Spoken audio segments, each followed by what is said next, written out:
Hey guys, tonight we step quietly into a medieval town where the streets smell faintly of wood smoke, damp straw and yesterday's bread.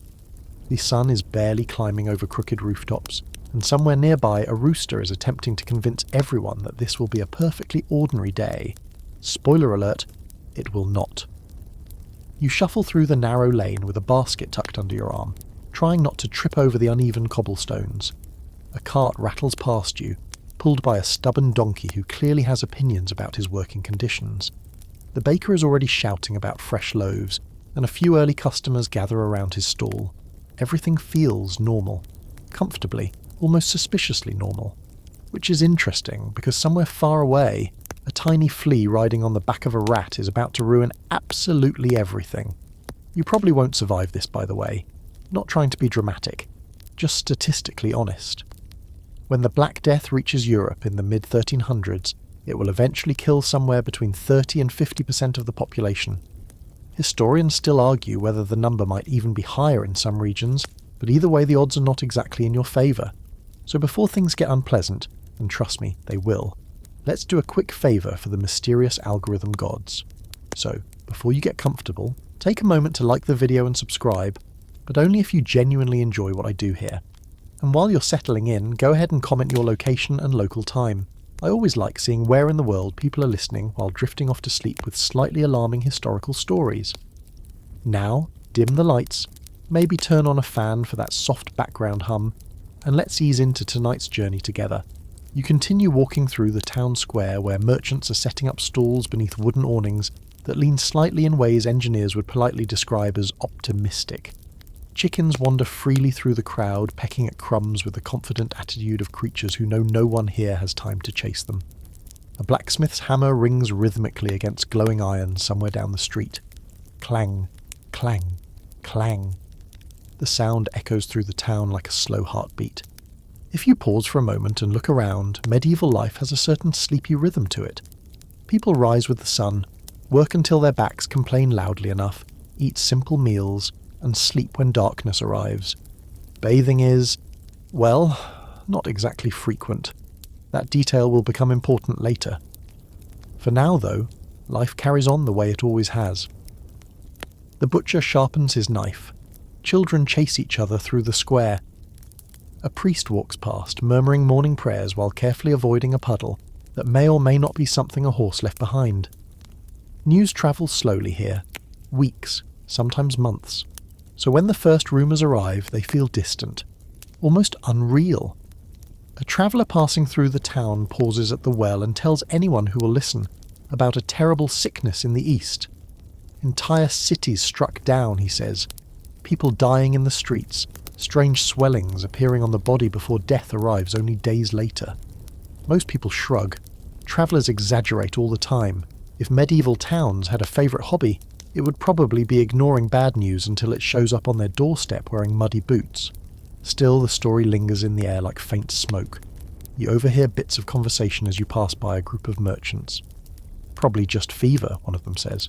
Or punishment from God, another mutters. Someone else claims it's bad air drifting from distant lands. That idea, called miasma, is actually a widely believed explanation at the time. People genuinely think diseases travel through poisonous vapours floating in the air. Historians still argue whether medieval communities reacted with more fear or scepticism at first. Many places simply carried on as usual, assuming the illness would remain far away. And honestly, you might think the same, because from where you're standing, nothing seems wrong. The town gates stand open, welcoming traders and travellers. A wagon creaks inside carrying sacks of grain. A pair of sailors unload crates near a warehouse, while arguing loudly about who ate the last dried fish during the journey. Rats scurry along the edge of the street. Lots of rats. That part feels normal too. Medieval towns are, to put it politely, extremely rat-friendly environments. Food scraps, grain stores, and plenty of dark corners make them ideal places for rodents to thrive. No one thinks much about it, which is unfortunate, because those rats carry fleas, and those fleas carry a bacterium called Yersinia pestis. Of course, you don't know that yet. No one here does. Germ theory won't appear for another 500 years. Right now, if someone asked why people get sick, you'd probably hear explanations involving angry planets. divine punishment, or suspiciously cursed weather. One particularly creative theory at the time blamed a rare planetary alignment in 1345. Yes, apparently Saturn, Jupiter and Mars lined up in a way that some scholars believed poisoned the air. Historians still debate how seriously people took that explanation, but it definitely appeared in several medieval medical writings. Meanwhile, you continue your morning routine. You stop by the well and lower a bucket into the cool darkness below. The rope creaks softly as you pull it back up, water sloshing gently over the rim. Nearby, a woman complains about the rising price of bread. A pair of apprentices haul wooden barrels toward a tavern door. Life goes on, but somewhere far beyond the horizon, caravans move along trade routes that stretch across continents. Ships sail slowly across dark waters, carrying spices, silk, and, unfortunately, infected rats hiding quietly among the cargo. The disease has already travelled through parts of Asia and the Middle East. Ports have begun whispering about it. Cities have started noticing strange patterns of death, and slowly, steadily, almost patiently. The plague is moving closer. You notice another traveller entering the town just before the gates close for the evening. He looks tired, dusty from the road, and eager for a warm meal. No one realises that travellers like him will soon carry more than stories between towns. For now, though, the evening settles peacefully. Lanterns flicker to life. The tavern fills with quiet conversation and the occasional burst of laughter. Outside, the air cools and the town slowly prepares for sleep. Everything still feels normal, almost calm. But in the shadows near the grain warehouse, a rat twitches its whiskers and disappears into the darkness. And the story of the Black Death is about to begin. Morning arrives the way medieval mornings usually do. Slowly, noisily, and with a rooster that seems personally offended by anyone still asleep. You wake to the familiar sounds of town life stretching itself awake. Somewhere nearby, a wooden door creaks open. A bucket splashes into the well. A cartwheel complains loudly as it rolls over stones that have definitely not been repaired since at least 3 kings ago.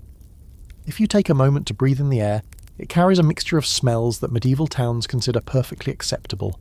Wood smoke, damp straw, livestock, and the slightly adventurous aroma of yesterday's refuse.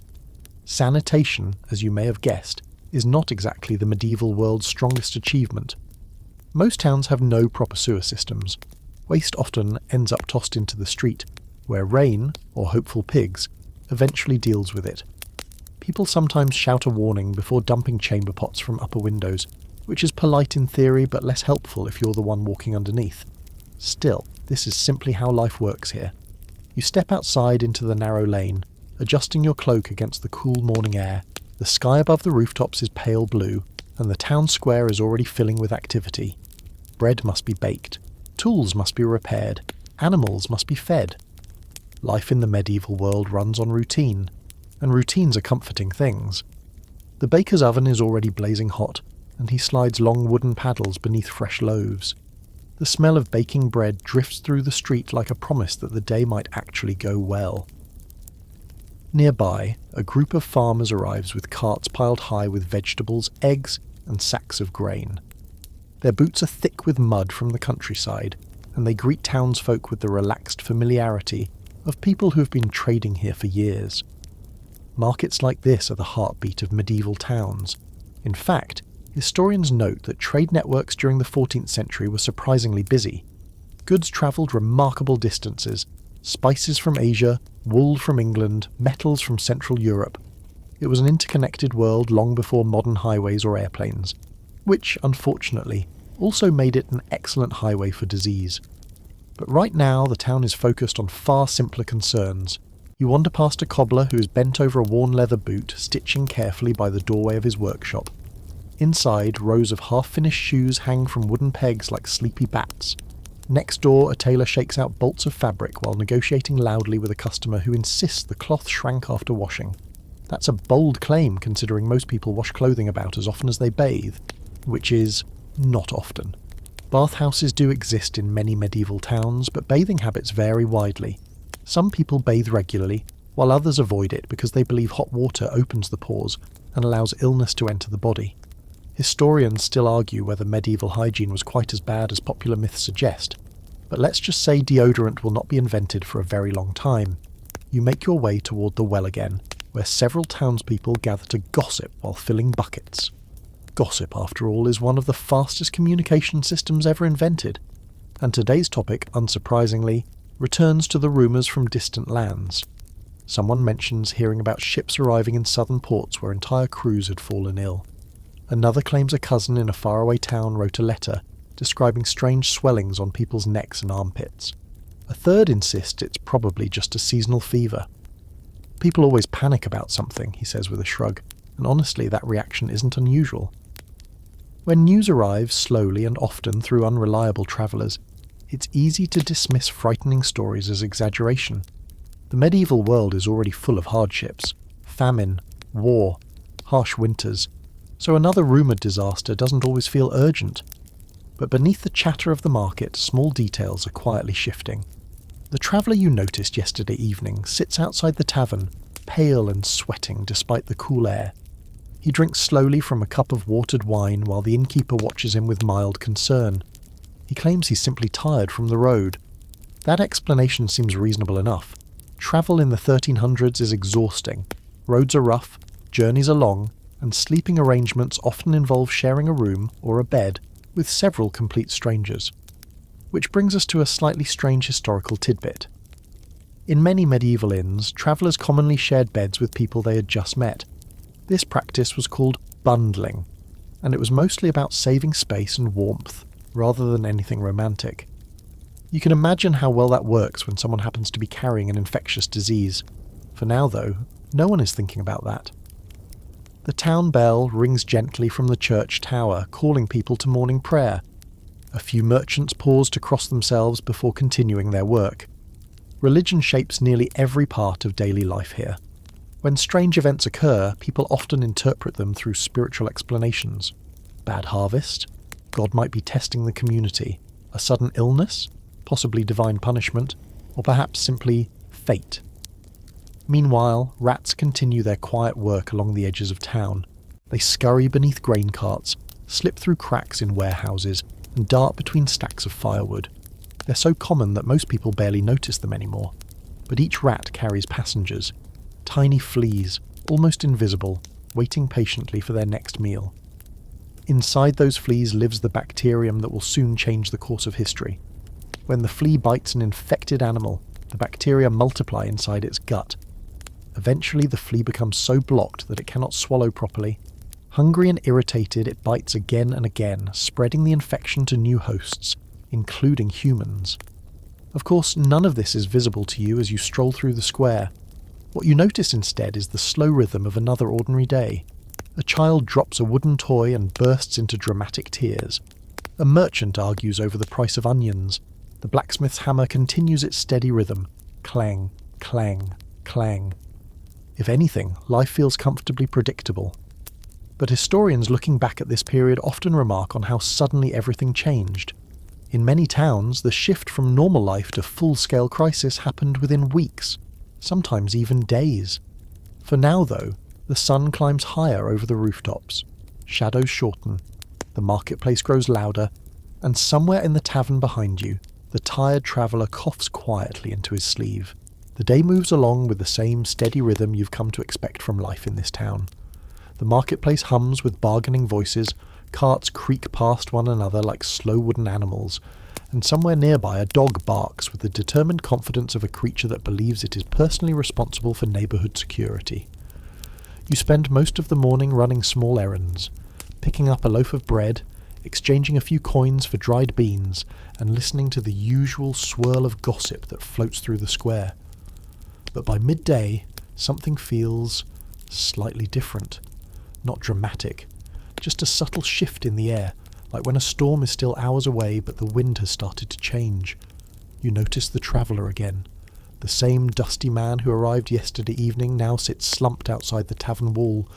His face looks pale and shiny with sweat, and he presses a hand against his side as if trying to hold himself together. The innkeeper kneels beside him, whispering something that sounds halfway between concern and mild annoyance. Travellers getting sick isn't unusual. Roads are long, food is unreliable, and medieval medicine doesn't exactly come with a helpful instruction manual. Still, people begin to glance over with quiet curiosity. You hear someone mutter, "Fever." Another shrugs. But as the afternoon drifts on, the situation becomes harder to ignore.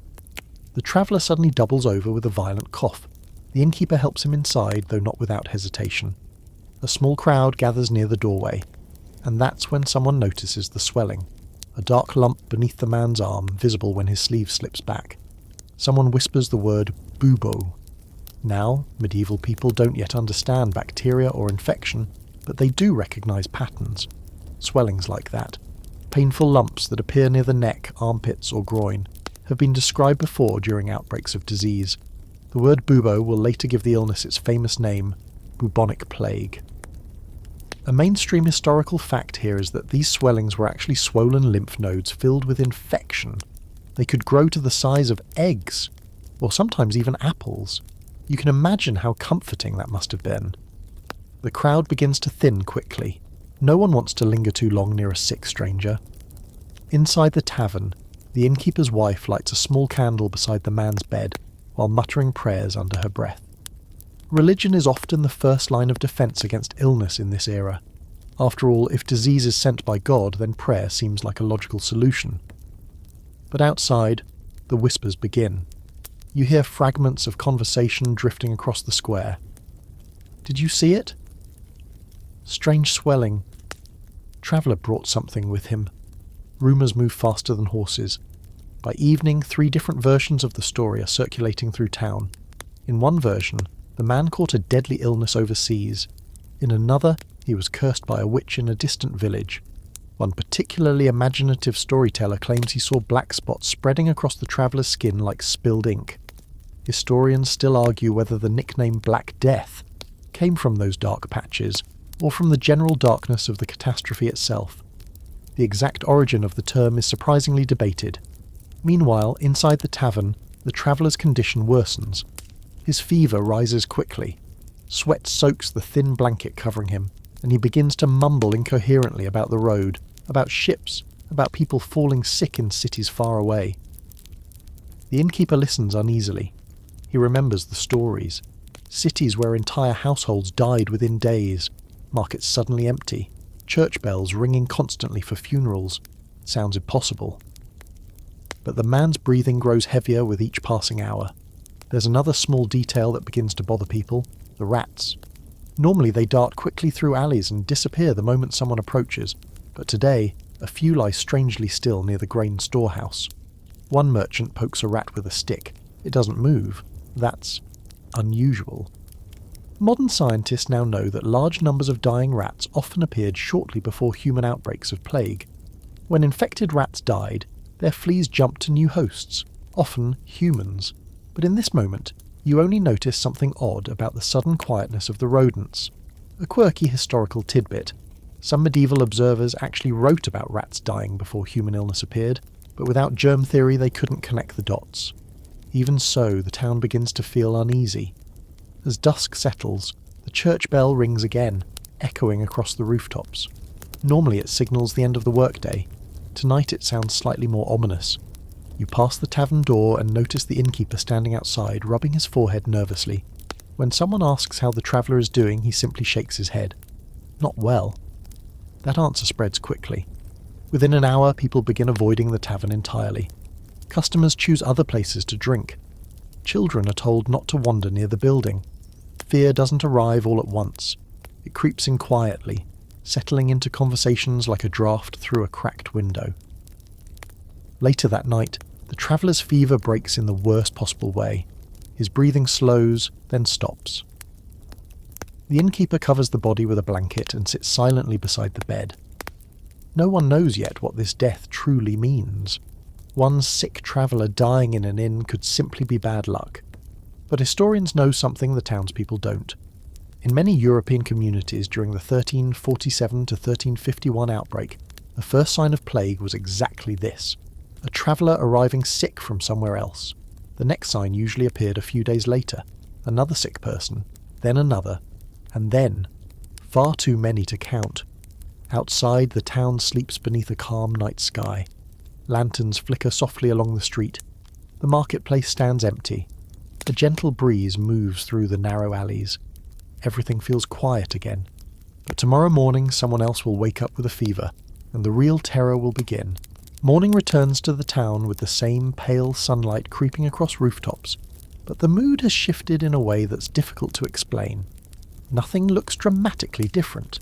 The streets are still there, the market stalls are still standing, chickens still wander through the square like they own the place, and yet the conversations sound tighter, quieter. You notice it immediately as you step outside. Instead of the usual cheerful shouting of merchants announcing their goods, voices seem more cautious today, like everyone is speaking slightly under their breath. Word about the traveller has spread. News travels fast when it involves someone dying overnight in a town that was perfectly healthy 2 days ago. You overhear a pair of women at the well discussing it in low voices. Fever took him, one says. Too quickly, the other replies. The innkeeper himself looks exhausted. He spent most of the night dealing with the body, and now he's trying to convince a cart driver to help move it to the churchyard. That task is harder than it sounds. Medieval burial practices are deeply tied to religious rituals. Ideally, a priest should bless the body, prayers should be said, and the person should be buried in consecrated ground. But when someone dies suddenly from an unknown illness, people hesitate. The cart driver scratches his beard and eyes the tavern door suspiciously. You sure it's not catching? He asks. The innkeeper shrugs in a way that suggests he absolutely does not know. Still, the body eventually gets loaded onto the cart and rolled slowly toward the church. The bell tolls once, just once. Ordinary funerals happen all the time in medieval towns. Life expectancy is much shorter than what you're used to today. Many people don't live past their 40s, and childhood illness claims countless lives. Death is a familiar presence here, but what happens next begins to feel different. By mid-afternoon, the innkeeper's wife develops a fever. At first she tries to ignore it. She continues sweeping the tavern floor and wiping down wooden tables while insisting she's simply tired from the long night. But sweat beads along her forehead, and her hands shake slightly as she works. You watch from across the street as she suddenly stops and presses her palm against her neck. Something hurts.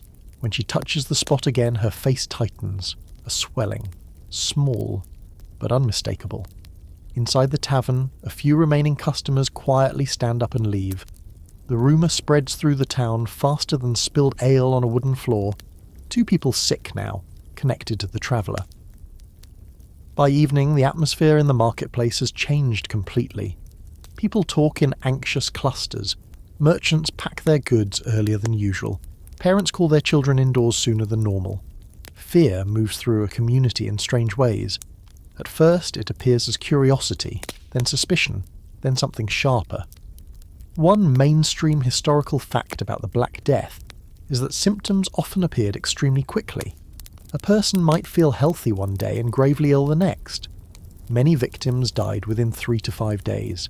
That terrifying speed is part of what made the plague feel so unstoppable. The town priest begins offering extra prayers at the church. Candles burn along the altar as people kneel in quiet rows, whispering requests for protection. Some believe the illness might be divine punishment. Others suspect bad air drifting through the streets. The idea of miasma, or poisonous air, becomes more popular as anxiety grows. Some townspeople begin carrying small bundles of herbs or flowers, believing pleasant smells might protect them from disease. A quirky historical detail. Wealthy people sometimes carried pomanders, little metal balls filled with scented herbs, to cleanse the air they breathed. Basically medieval air fresheners, but with higher stakes. Meanwhile, the innkeeper's wife grows worse. Her fever climbs higher through the night. The swelling beneath her jaw grows larger and darker.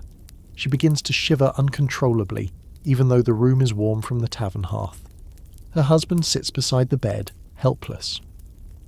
Medieval medicine offers very few answers. If someone becomes sick, the typical treatments involve herbs, bloodletting, or prayer, none of which are particularly effective against a bacterium carried by fleas. Historians still argue whether doctors of the time could have slowed the disease if they had understood how it spread. Some cities that enforced strict quarantines did slightly better, but knowledge about germs was centuries away. For now, the town simply watches and waits. The following morning, something else happens. A baker who delivered bread to the tavern yesterday wakes up feeling weak. By midday, he has a fever. Later that evening, one of his apprentices collapses while carrying flour sacks. 3 more cases, and suddenly the pattern becomes harder to ignore. The town council gathers inside a dim meeting room near the church. Candles flicker against stone walls while several worried men argue about what should be done. Some suggest closing the gates. Others worry that blocking trade will ruin the town's economy. Someone insists the illness will pass quickly if they simply pray harder. No one really knows what the correct answer is. Outside, the town grows quieter. Fewer travellers enter the gates. Merchants begin considering whether they should pack their goods and leave. But leaving isn't simple. Roads are dangerous, bandits roam the countryside, and neighbouring towns may refuse entry if they suspect disease. So most people stay. They try to continue living normally, but everywhere you go now, conversations circle back to the same question. Is this the sickness the travellers warned about? As night falls again, the church bell rings once more. Another death, then another. And the sound of that bell begins to echo through the town more often than anyone would like. The bell rings again the next morning. By now you recognise the sound immediately. It's slower than the usual call to prayer, each heavy toll drifting across the rooftops like a stone dropped into still water. Someone else has died. You pull your cloak a little tighter around your shoulders and step into the street, noticing that fewer people are outside than usual. The market stalls still stand in the square, but several merchants haven't bothered to open them. Fear is beginning to compete with routine. The baker's shop is closed. That alone is enough to make the situation feel serious. Bread is the backbone of medieval life. When the baker stops working, something has clearly gone wrong. You pass the tavern and see the innkeeper sitting outside on a wooden bench staring at the ground. His wife died during the night. The swelling beneath her jaw had grown dark and painful, and her fever climbed so high that she began speaking in confused fragments before slipping quietly away. 2 deaths connected to the same place. People notice patterns very quickly when survival might depend on them. A group of townsfolk gathers at a cautious distance, whispering to one another. Some cross themselves as they walk past the tavern door. Others hurry by as if the building itself might be contagious. In a way, it is. But no one understands exactly why. What they do know is that the illness spreads quickly, and that means it must be fought quickly too. Which brings us to medieval medicine. And medieval medicine is creative. The town's physician arrives late in the morning riding a slightly annoyed mule. He dismounts with the dramatic seriousness of someone who understands that everyone is watching. Doctors in the 14th century often belonged to a respected scholarly class.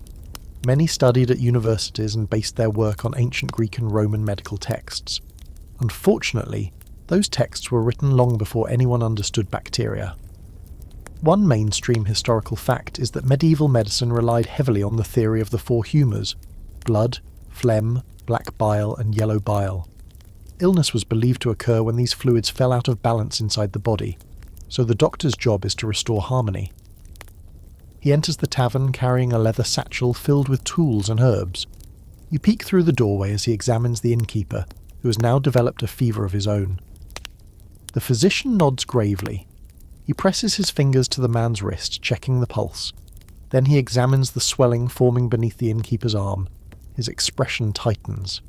"Bad humours," he announces. This diagnosis is not particularly comforting. The treatment begins almost immediately. First comes bloodletting, one of the most common medieval medical practices. The doctor opens a small vein using a sharp instrument, allowing a measured amount of blood to drain into a bowl. The theory is simple. Remove excess blood, restore balance. Whether this helps is another question entirely. Historians still debate whether bloodletting occasionally helped by reducing fever pressure, or mostly weakened patients further. In plague cases, it rarely changed the outcome. But the doctor isn't finished. He instructs the innkeeper to drink a mixture of crushed herbs and vinegar. Then he orders that a warm poultice, basically a thick herbal paste, be applied to the swelling to draw out the poison. A quirky historical tidbit. Some medieval remedies included ingredients like crushed emeralds, powdered unicorn horn, which was actually narwhal tusk, or dried toad. None of those are available in this particular town, which might honestly be for the best. Outside, people watch the doctor leave with a mixture of hope and skepticism. If anyone can stop the sickness, it should be him, right? But by the afternoon, more troubling news arrives. The baker's apprentice, the same one who collapsed yesterday, has developed 2 swellings on his neck. Another merchant reports that his neighbour has a fever, and someone claims a farmhand outside town died suddenly during the night. Now the whispers become louder. Some townspeople begin burning bundles of herbs inside their homes to cleanse the air. Others hang charms above their doors or place small crosses beside their beds. A few people avoid the marketplace entirely. You notice that travellers are starting to leave. Carts roll through the gates carrying families who would rather risk the road than remain in a town where illness seems to be spreading. Unfortunately, that strategy often spreads the plague to the next town. Historians note that trade routes and fleeing refugees played a huge role in carrying the disease across Europe. Cities connected by busy commerce, ports especially, were among the first to suffer.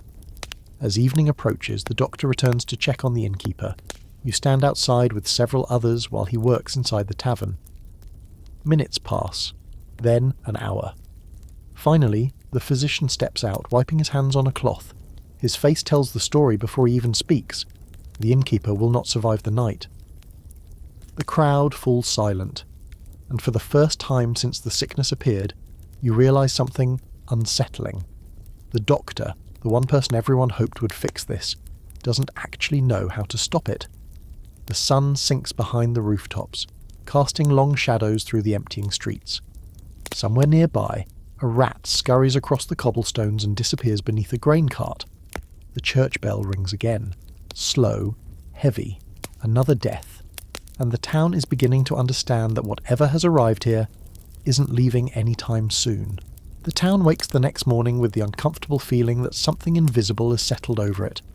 You notice it in the way people walk, faster than usual, heads lowered, conversations cut short. The marketplace still opens, but the lively chatter that normally fills the square now sounds cautious, like everyone is testing each word before speaking it out loud. The innkeeper died shortly before dawn. That makes 3 deaths connected to the tavern alone. His body has already been taken to the churchyard, but the building itself now sits strangely empty. Its door remains shut and no one seems eager to go inside. In medieval towns, places can gain reputations very quickly. A tavern where people suddenly die becomes a place people quietly avoid. But something else arrives in town today. Something unsettling. Around mid-morning, a wagon rolls through the gate carrying a man dressed in dark robes. The sight draws attention immediately because his clothing is unusual. Long coat, heavy gloves, and a wide-brimmed hat pulled low over his face. He steps down from the wagon slowly, looking around the square with calm, deliberate movements.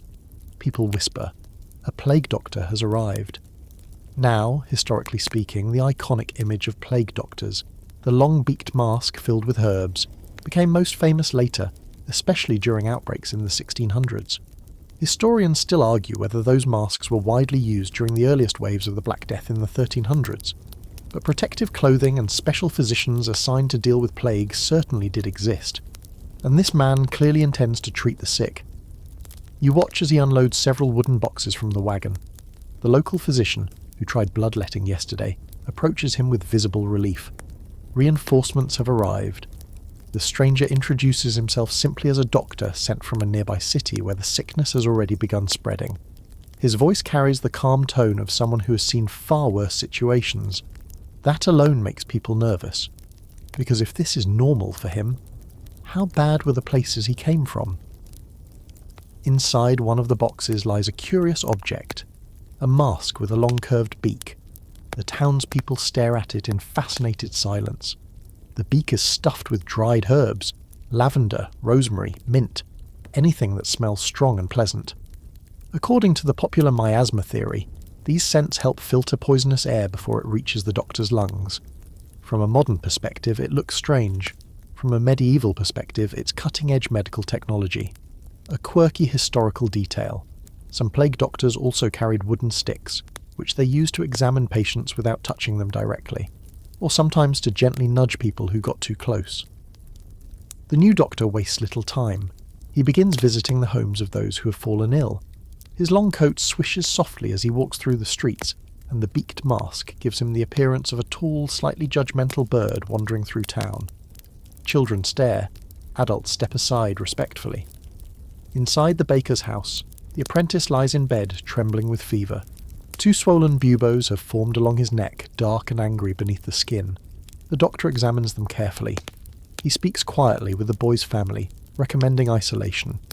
That word, isolation, is about to become extremely important. One mainstream historical fact about plague response is that some medieval communities eventually developed early forms of quarantine. Italian port cities, for example, later required arriving ships to wait 40 days before docking. That's where the word quarantine comes from, the Italian 40 giorni, meaning 40 days. But in this small town, the idea is still new. The doctor instructs families with sick members to remain inside their homes. He suggests limiting contact with neighbours and avoiding crowded places like the market. Unfortunately, that advice arrives a little late, because by afternoon, another problem appears. The gravedigger knocks on the church door with a worried expression. The burial ground is already filling quickly. Funerals normally happen one at a time, with careful prayers and small gatherings of family members. Now, several bodies wait for burial on the same day. The priest does his best, whispering blessings over each grave while the wind rustles through tall grass nearby. But there's an uneasy sense that this is only the beginning. Back in the town square, merchants quietly pack away their goods earlier than usual. The number of customers has dropped sharply. People prefer to stay home, or pray, or both. You notice something else as you walk past the grain warehouse again. More dead rats. Two of them lie near the doorway, stiff and unmoving. Someone nudges one with a stick and quickly backs away. No one connects it fully yet, but the sight makes people uneasy. Historians know today that these rat die-offs often preceded human outbreaks by only a few days. Once the rats died, their infected fleas began seeking new hosts, often humans. The doctor finishes his rounds near sunset. He removes the beaked mask and wipes his forehead, looking tired. When the town council asks him whether the sickness can be stopped, he pauses before answering. That hesitation says everything. Perhaps slowed, he says finally. Not stopped, slowed. The council members exchange worried looks, because slowing something is very different from defeating it. As evening settles over the town, the church bell rings again. Then again. 2 more deaths. The sound echoes across emptying streets while the sky darkens slowly overhead. And as people close their shutters and whisper anxious prayers before sleep, one uncomfortable truth begins settling into everyone's mind. The plague is here now. And it has only just begun. The church bell rings before sunrise. At this point, you no longer need to ask why. The slow toll drifts through the early morning mist, echoing across rooftops and down narrow streets where very few people are awake to hear it.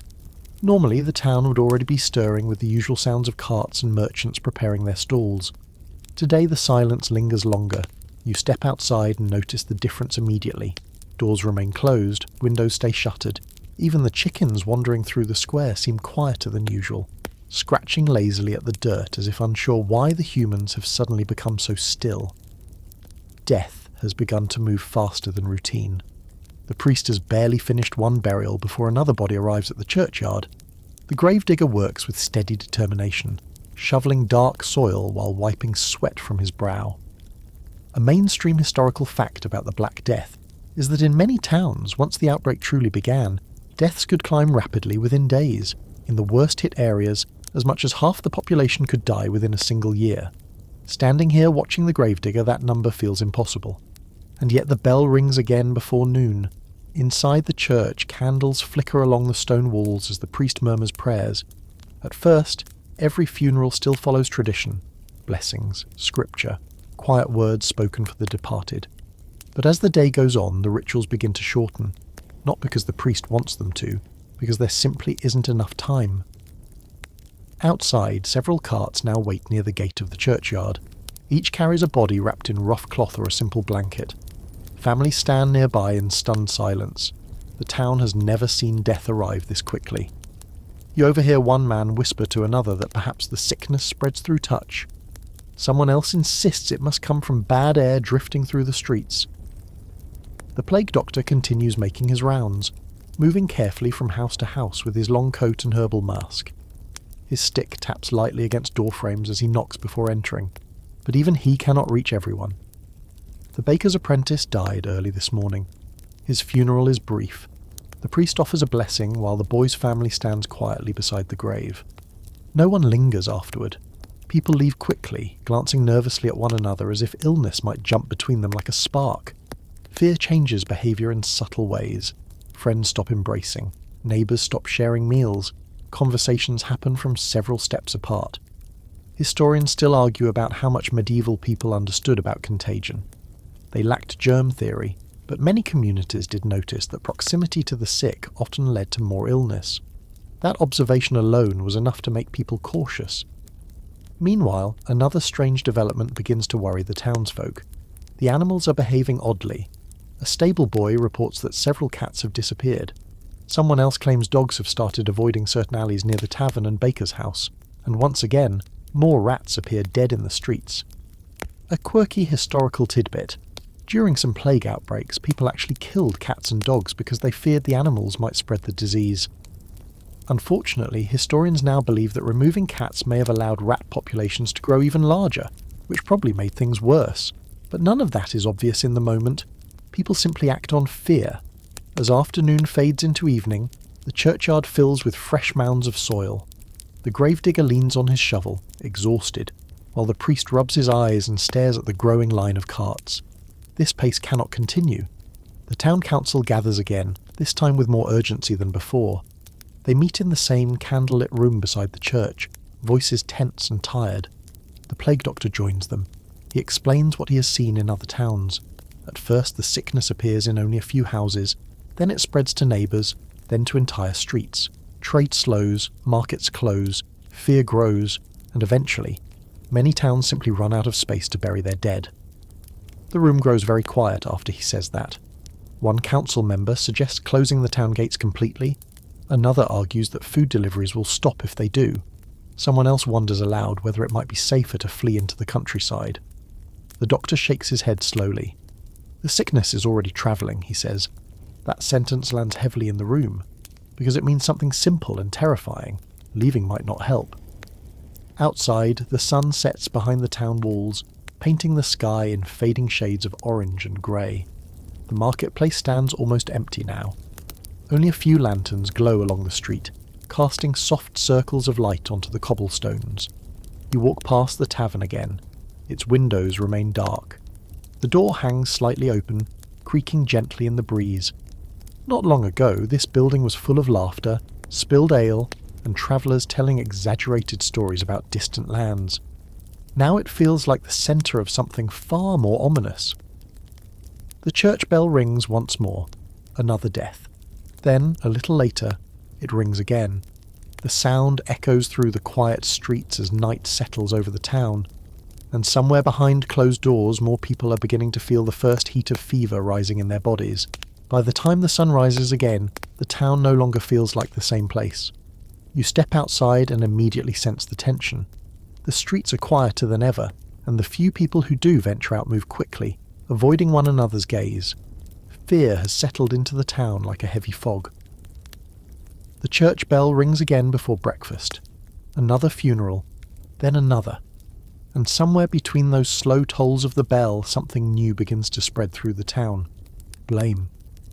When people face something they cannot understand, they often start searching for a cause they can point at. Sometimes that cause becomes another person. You hear the first accusation near the well. Two men are arguing about where the sickness came from. One insists it arrived with traders from distant ports. The other swears it must be punishment sent by God because people in the town have grown sinful.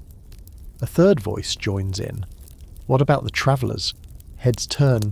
That idea spreads quickly. Strangers become suspicious figures almost overnight. Anyone who arrived recently suddenly seemed like a possible source of the disaster. The traveller who first died in the tavern becomes the centre of whispered stories. Some people now claim he looked sick the moment he arrived. Others insist he was coughing the entire evening. Memory has a strange way of adjusting itself once fear enters the picture. A mainstream historical fact about the Black Death is that panic and scapegoating appeared in many communities. In several parts of Europe, rumours led to tragic violence against minority groups, particularly Jewish communities, who were falsely accused of poisoning wells. Historians still argue about exactly how these accusations spread so quickly, but fear and misunderstanding clearly played powerful roles. In this particular town, the accusations haven't turned violent. Not yet, but the atmosphere is shifting. You notice people watching each other more closely. A cough draws attention. Someone rubbing their neck causes nearby listeners to step away. The plague doctor continues his rounds, though now he walks through streets that feel almost deserted. Doors remain closed, and when he knocks, many families answer through small cracks rather than opening fully. Isolation is becoming a habit. Inside one house, he examines a woman who developed fever overnight. Her daughter stands in the corner clutching a wooden charm shaped like a cross. The doctor studies the swelling near the woman's collarbone. Another bubo. He sighs quietly behind the herbal mask. There's little he can do beyond recommending rest and prayer. Outside, the town council has begun taking stronger measures. At the gate, guards now stop travellers before allowing them to enter. Anyone who looks sick is turned away immediately. Some merchants protest, arguing that trade will collapse if the gates remain closed. But the council fears something worse, more sickness. A quirky historical tidbit. In some medieval towns during plague outbreaks, officials actually hired watchers to stand outside infected houses and prevent residents from leaving. Imagine having a guard posted outside your door simply to make sure you didn't wander into the street. That kind of control sounds extreme, but desperate times produce desperate rules. The marketplace today feels strangely hollow. Only a few stalls remain open, and even those merchants keep their distance from customers. Coins are placed carefully on tables rather than handed directly from person to person. Everyone seems to be experimenting with small ways to avoid contact. Historians often point out that even without modern science, people instinctively tried to reduce exposure once they noticed patterns of illness. But not everyone believes the sickness spreads through closeness. Some residents insist it comes from poisoned air. You pass one house where a family burns fragrant herbs in a small clay pot near the doorway. Smoke drifts lazily into the street, carrying the strong scent of rosemary and sage. The father of the household waves the smoke toward you. "Good air," he says confidently. You nod politely. It certainly smells better than the usual medieval street aroma. Meanwhile, the church grows busier than ever. People gather inside throughout the day, kneeling beneath tall stone arches while the priest leads prayers for protection. Candles flicker in long rows along the altar. Some worshippers weep quietly, others sit in silent concentration. Religion becomes the anchor many cling to when everything else feels uncertain. Historians still debate whether the surge in religious devotion during the plague helped communities cope emotionally, or sometimes increased fear by framing the disaster as divine punishment. Either way, the church is full. But outside its walls, another rumour begins to circulate. Someone claims the plague doctor himself may be spreading the illness by visiting sick homes.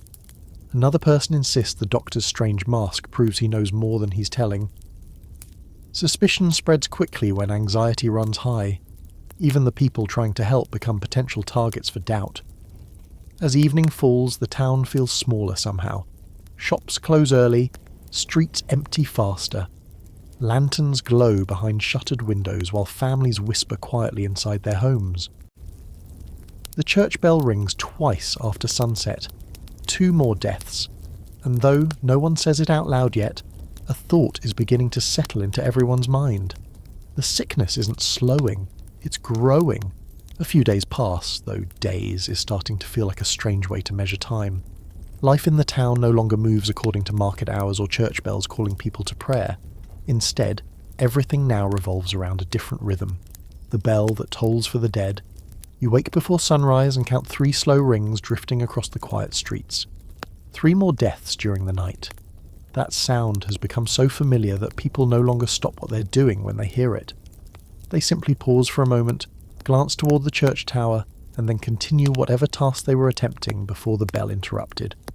Routine tries very hard to survive, even during catastrophe.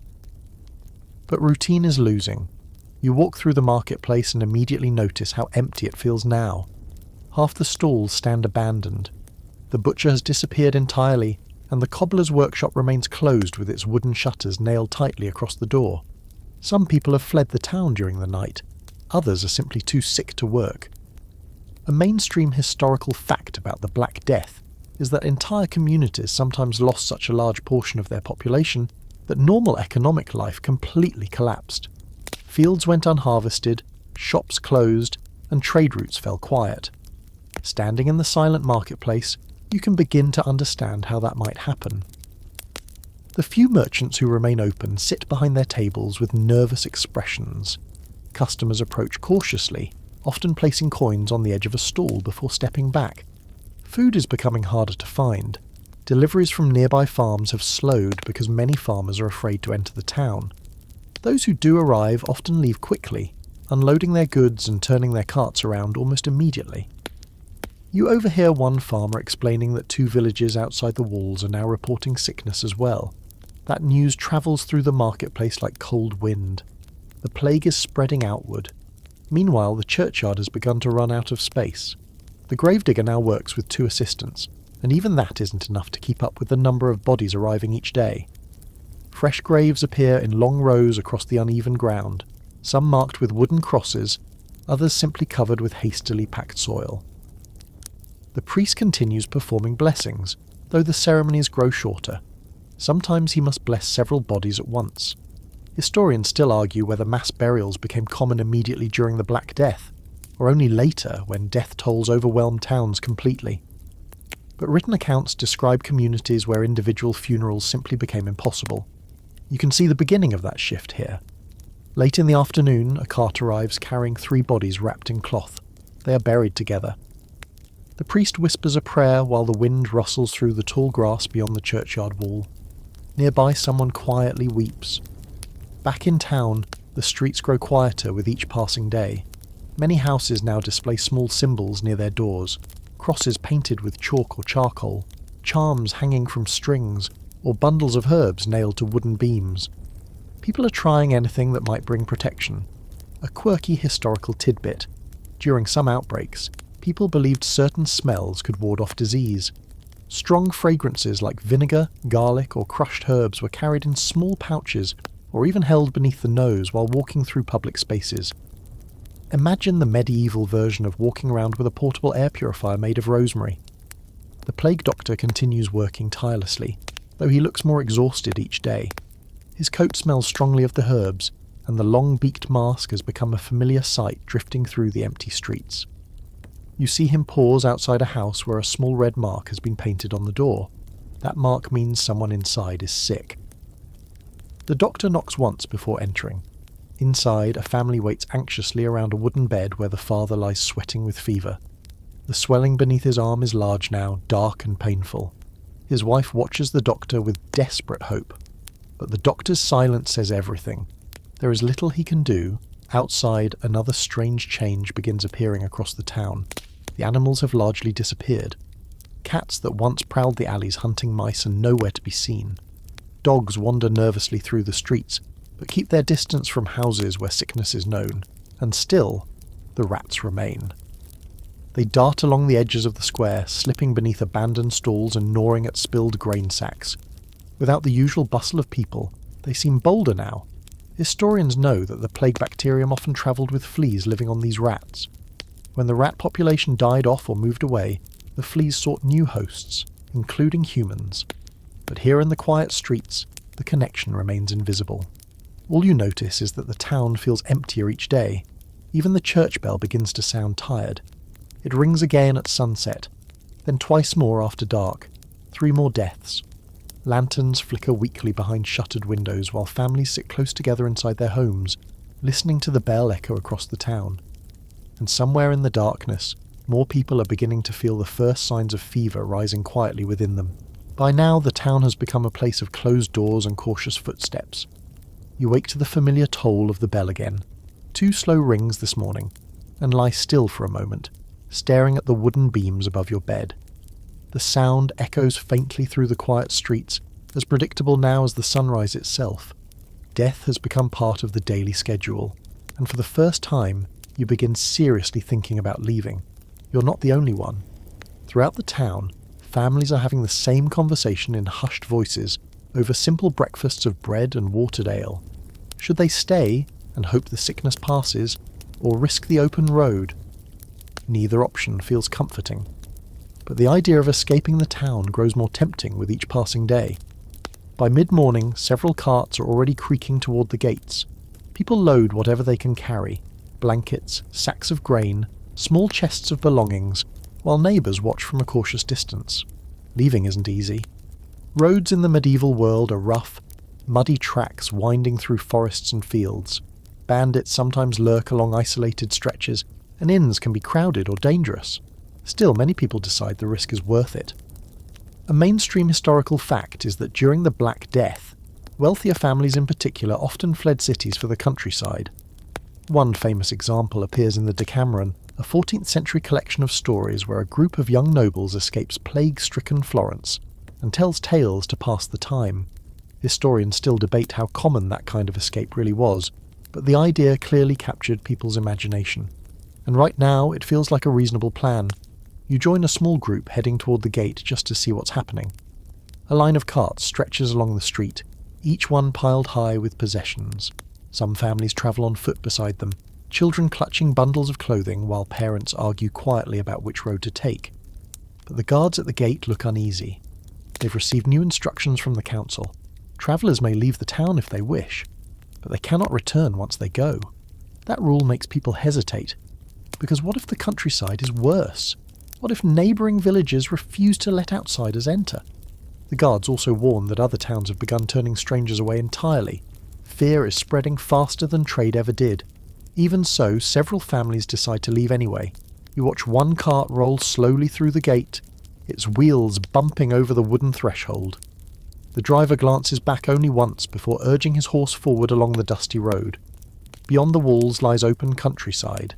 Fields, forests, scattered farmhouses. Safety, maybe. Or simply a different place to face the same danger. A quirky historical tidbit. Some medieval physicians actually recommended leaving infected areas immediately and travelling to places with cleaner air. The Latin phrase cito long tarde became popular advice. Leave quickly, go far away, and return late. Simple advice. Harder to follow when roads are dangerous and rumours travel faster than facts. Back inside the town, life continues shrinking inward. The marketplace is nearly empty now. Only 2 merchants remain open, and even they sit behind their tables with bored expressions, watching for customers who rarely appear. The plague doctor still walks his rounds. You see him pause beside a house where a wooden plank has been nailed across the door. A small mark painted on the wood signals that sickness is inside. Someone coughs faintly behind the wall. The doctor writes something in a small notebook before moving on. Historians still argue whether plague doctors kept detailed records during the earliest outbreaks, but some physicians certainly tried documenting symptoms and patterns of illness. Even without modern science, people were attempting to understand what they were witnessing. Meanwhile, the churchyard grows crowded. The gravedigger and his assistants now dig longer trenches instead of individual graves. It's the only way to keep up with the rising number of bodies arriving each day. The priest blesses them all the same, but the quiet dignity of earlier funerals has begun to fade. This afternoon, something happens that makes the situation feel even more fragile. One of the town guards collapses near the gate. At first, people assume he's simply fainted from exhaustion, but when the plague doctor arrives and lifts the guard's sleeve, a dark swelling is visible beneath the arm. The disease has reached the people guarding the exits. If even the gatekeepers are falling sick, escape may not be as simple as anyone hoped. As evening approaches, fewer carts attempt to leave the town. Families who plan to depart begin reconsidering their decision. Where exactly would they go? How far could they travel before the sickness followed? You wander back through the quiet streets as lanterns begin flickering to life in a few windows. The town feels smaller each day, quieter, almost as if the walls themselves are slowly closing in. The church bell rings again just after sunset. Another death. Then, later in the night, it rings twice more. And as you lie awake listening to the echoes drift across the rooftops, one uncomfortable thought settles firmly into your mind. Running away might not save anyone. At some point during the night you stop counting the bells, not because they stop ringing, but because sleep finally wins the argument. When you wake again, pale light leaks through the cracks of your shutters, and the town outside sounds unusually quiet. No carts rumble along the street. No merchants shout about bread or vegetables. just wind brushing softly along the walls. You step outside and notice something else. More doors are marked now. Small symbols painted in chalk or charcoal, crosses, circles, quick warnings that sickness lives inside. Some houses even have cloth tied across the doorway as a signal for neighbours to keep their distance. The plague doctor recommended isolation. The town is trying to follow it. Inside many homes, families now live in a strange half-world of waiting. If someone develops fever, the entire household withdraws from public life. Windows stay closed. Food is left outside the door by relatives or neighbours who still feel brave enough to help. You pause outside one such house. Through the thin wooden wall you hear quiet voices, a woman murmuring prayers, a child asking frightened questions, and somewhere deeper inside, the uneven breathing of someone very sick. This has become the new routine of the town. Household by household, the illness moves quietly through families. A mainstream historical fact about the Black Death is that infection often spread quickly among people living close together. Medieval homes were small, crowded spaces where several generations might share a single room. Once the plague entered a household, survival became a matter of luck. Some people recovered, many did not. Historians still argue about why certain individuals survived the disease while others died within days. Modern science suggests differences in immune response and exposure levels played a role, but at the time survival must have felt almost random. Back in the street you notice fewer people than ever. Those who remain outside move with cautious purpose, fetching water, delivering food, or checking on relatives through half-open doors. The marketplace has almost completely disappeared now. Only one stall remains open, a farmer selling onions and dried beans from a small cart. He sits quietly beside his goods, watching the empty square while occasionally swatting away curious pigeons. Trade has nearly stopped. Food still arrives from nearby farms, but far less frequently than before. Many farmers prefer to leave supplies at the edge of town rather than risk entering the streets themselves. A quirky historical tidbit. During plague outbreaks, some communities developed early forms of contactless delivery. Food left at designated spots so buyers could collect it later without meeting face to face. It's surprisingly modern behaviour for the 14th century. You carry your small bag of onions home quickly. No one lingers in the square anymore. Inside your house, the quiet feels heavier than usual. The walls creak softly in the afternoon breeze while distant bells continue their slow rhythm somewhere beyond the rooftops. You sit near the window, listening to the faint sounds of life continuing in other houses. Footsteps above wooden floors, muffled voices, the occasional cough that instantly raises your pulse. Coughs mean danger now. Even an ordinary throat tickle can cause sudden fear. Across the street, a neighbour carefully lowers a bucket from her window, allowing a friend below to fill it with water from a small barrel. They exchange a few quick words before the bucket rises again. People are learning how to live at a distance, but the plague doctor warns that distance alone may not be enough. You see him walking past later in the afternoon, his dark coat swaying with each step. The beaked mask remains stuffed with herbs, though the scent of rosemary has grown faint after so many days of use. He pauses outside a house marked earlier that morning. Inside, a man has developed fever. The doctor enters quietly. When he emerges an hour later, his shoulders slump slightly. The man died. Death inside homes often happens suddenly. One moment someone is resting with a high fever, and the next their breathing simply fades away. The doctor writes another note in his small journal before moving on to the next house. Meanwhile, the churchyard continues expanding. The gravedigger and his assistants now work from sunrise until darkness, digging trenches along the far edge of the burial ground. Individual graves are becoming rarer. Several bodies are laid to rest together beneath the same mound of soil. The priest blesses them all the same, but his voice sounds tired now. Even prayer can grow heavy after too many funerals. As evening approaches, smoke curls from a few chimneys where families prepare simple meals. The smell of boiling beans drifts softly through the air. You sit quietly by your window, watching the street grow dim. No one walks past anymore. The town has retreated indoors. Somewhere nearby, a door opens briefly. Two figures carry a wrapped body toward the churchyard under the fading light. They move slowly, carefully, trying not to draw attention, because even grief has grown quieter here. The church bell rings once more, then again, and as night settles over the town it becomes clear that the sickness has reached nearly every corner of life, every street, every household, and still, it has not finished spreading. By now, time feels strange. Days blur together in a slow rhythm of quiet streets, shuttered windows, and the distant toll of bells that never seem to rest for long. The town has grown used to silence, the kind that hangs over everything like a thick blanket. You step outside cautiously in the early morning light, glancing up and down the street. The air is cool and faintly smoky from chimneys, where families boil simple meals behind closed doors. Fewer people venture outside these days. Those who do often carry something unusual with them. Small charms, bundles of herbs, strange little rituals that people hope, sometimes desperately, might keep the sickness away. A woman passes by clutching a pouch filled with garlic cloves and dried rosemary. She lifts it toward her nose every few steps, breathing deeply as if the smell itself might form a protective shield. Another man has tied a small amulet around his neck carved from bone and shaped like a cross. Protection, he insists, or at least better odds. When medicine fails, people often turn toward belief. A mainstream historical fact about the Black Death is that many medieval communities adopted spiritual rituals during outbreaks. Some groups organised large public acts of repentance, believing the plague was punishment for human sin. One of the most famous examples involved groups known as flagellants. These wandering bands travelled from town to town, publicly whipping themselves as an act of repentance, hoping to convince God to end the plague. Crowds sometimes gathered to watch these dramatic displays. Historians still argue whether the movement helped people cope emotionally, or simply spread fear further by emphasising divine punishment. In this town, no flagellants have appeared, but smaller rituals are everywhere.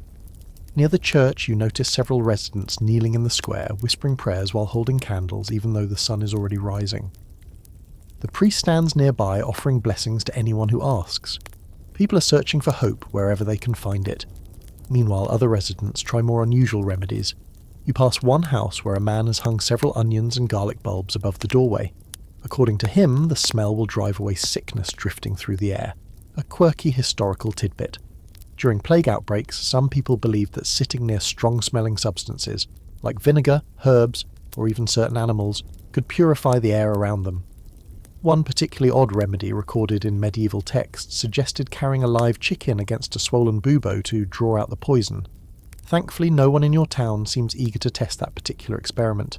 Still, desperation makes creative scientists out of everyone. The plague doctor continues his slow rounds, though now he rarely knocks loudly when approaching houses. Many families prefer silence, hoping that if they remain unnoticed, the sickness might somehow pass them by. You watch him pause beside a home where smoke pours from the chimney. Inside, a family has been burning herbs all night. Rosemary, thyme, sage, anything with a strong scent. When the doctor steps inside, the room smells like a forest in summer. The patient lies on a wooden bed, sweating heavily while the swelling beneath his arm grows larger by the hour. The doctor gently presses the lump, examining its colour. Dark purple. Painful. The family waits anxiously, but the doctor offers only the same quiet advice he has given dozens of times now. Rest, warmth, prayer. Outside, the town feels increasingly empty. The few people still walking the streets keep distance from one another, sometimes stepping into doorways when someone else approaches. Conversations happen from several paces apart. The habit of distance has become second nature. Historians often note that even without scientific understanding, human instinct pushed communities toward behaviours that reduced contact. Unfortunately, the plague had already spread too far by the time those habits formed. Near the churchyard, the gravediggers continue their exhausting work. Fresh earth piles up along the edge of long trenches where several bodies will soon rest together beneath the soil. One of the assistants pauses to stretch his aching back. Even burying the dead has become a full-time occupation. Later in the afternoon, a strange calm settles over the town. No bells ring for several hours. No carts arrive at the churchyard. For a brief moment, it almost feels like the sickness might be slowing. People notice. Doors open slightly wider. Someone even attempts to reopen a small stall in the square selling dried apples and beans. Hope flickers carefully, like a candle shielded from the wind. But as evening approaches, the illusion fades. The church bell rings once again. Then again. 2 more deaths. The stall in the square quietly closes. shutters slide back into place across the town, and everyone retreats once more into the quiet rituals they've invented. Herbs burning softly in clay bowls, charms resting beside beds, whispered prayers floating into the dark. Because when no cure exists, hope itself becomes a kind of medicine, even if it doesn't work. Eventually, after so many days of fear and quiet waiting, something subtle begins to change. At first, you almost miss it.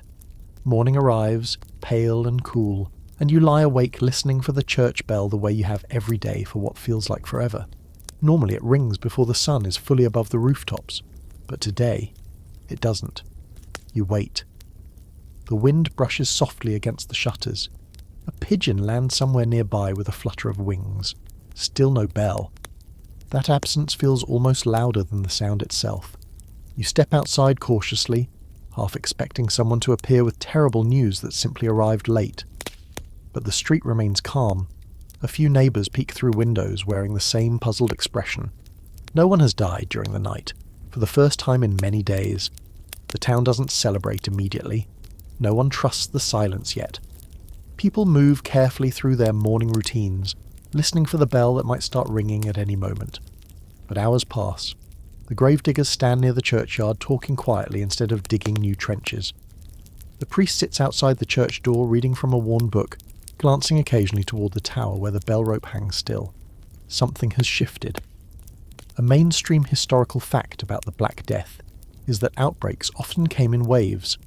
After weeks or months of devastating illness, the number of new infections sometimes began to decline just as mysteriously as they had risen. Historians still argue about why this happened. Some believe changes in weather, immunity among survivors, or shifts in rat populations may have slowed the spread.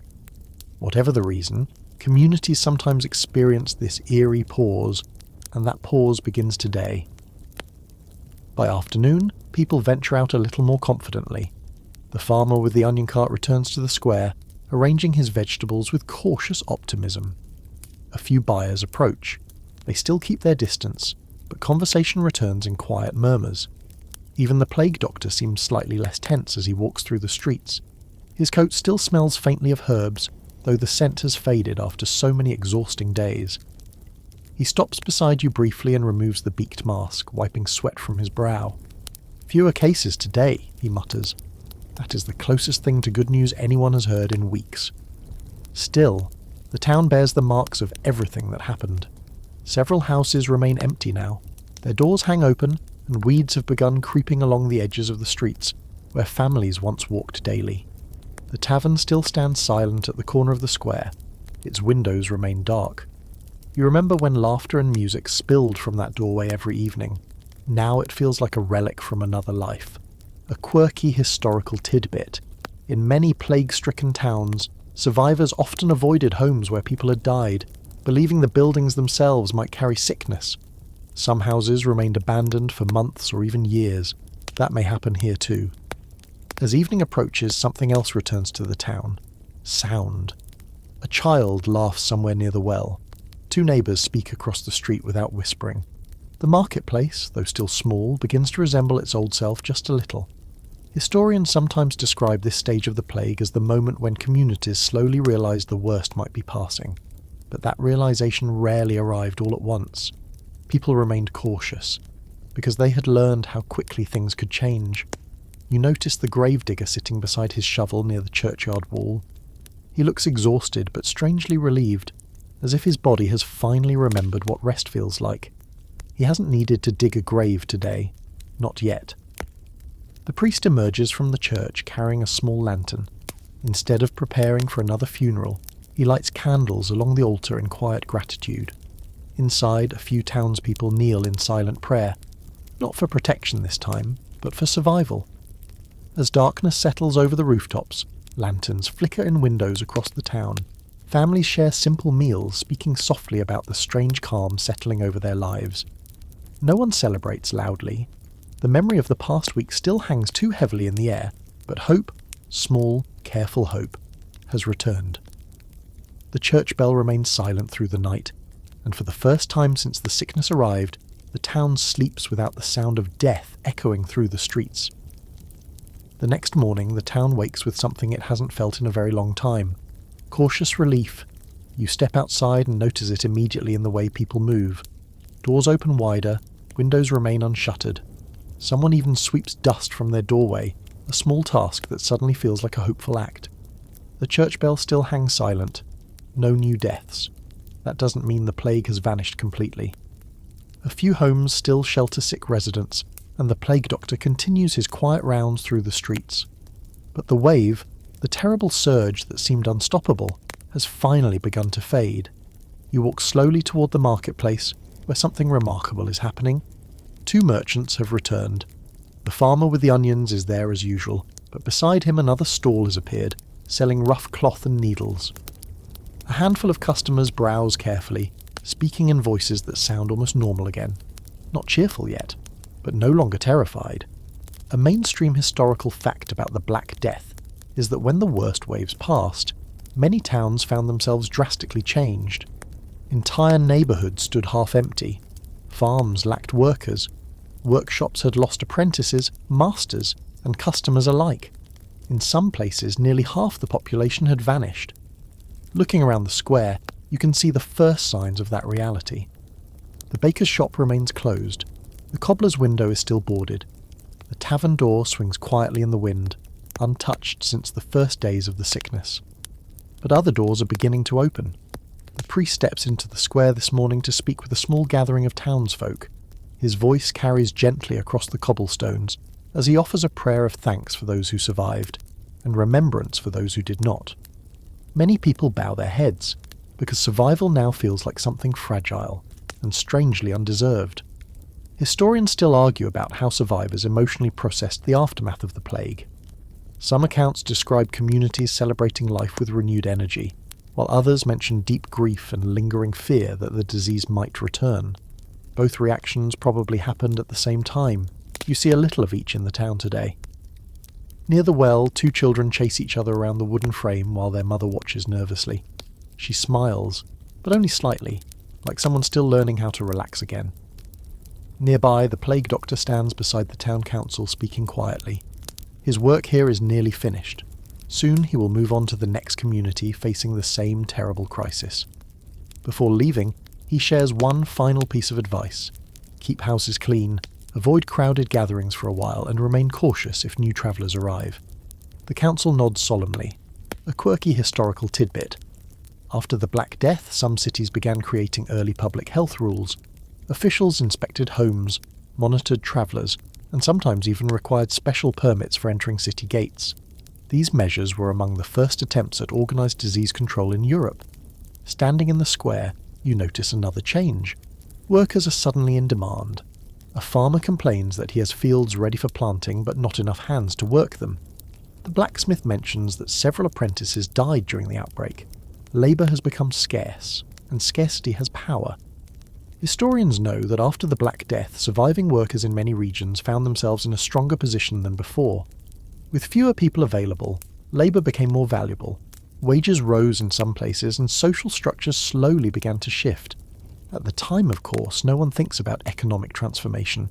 People are simply trying to rebuild their lives. The gravedigger finally leans his shovel against the churchyard wall and walks home for the first full day of rest he has had in weeks. The priest leaves the church door open, and slowly, very slowly, the town begins to breathe again. The afternoon sun warms the rooftops while a gentle breeze drifts through the narrow streets. Chickens return to scratching in the dust, completely unaware that civilization nearly collapsed around them. The sounds of daily life grow louder. Hammer on metal, voices in the square, a door slamming somewhere nearby. Simple noises that once filled every corner of town. Now they feel almost miraculous. As evening settles in, lanterns glow in windows across the streets. Families share meals together, telling quiet stories about those who survived and those who didn't. The memory of the plague will linger here for years, but tonight, for the first time in a long while, the town feels alive again. Morning sunlight spills gently across the rooftops, warming the cobblestones that only weeks ago felt like part of a silent, frightened world. You step into the street and pause for a moment, noticing how different everything feels now. The town is still quieter than it once was, but the silence has changed. Before, it was the tense quiet of people hiding behind doors, waiting for sickness to knock next. Now it's the softer quiet of recovery, the slow, careful rebuilding that follows disaster. The marketplace holds more life today. 3 stalls stand open instead of 1.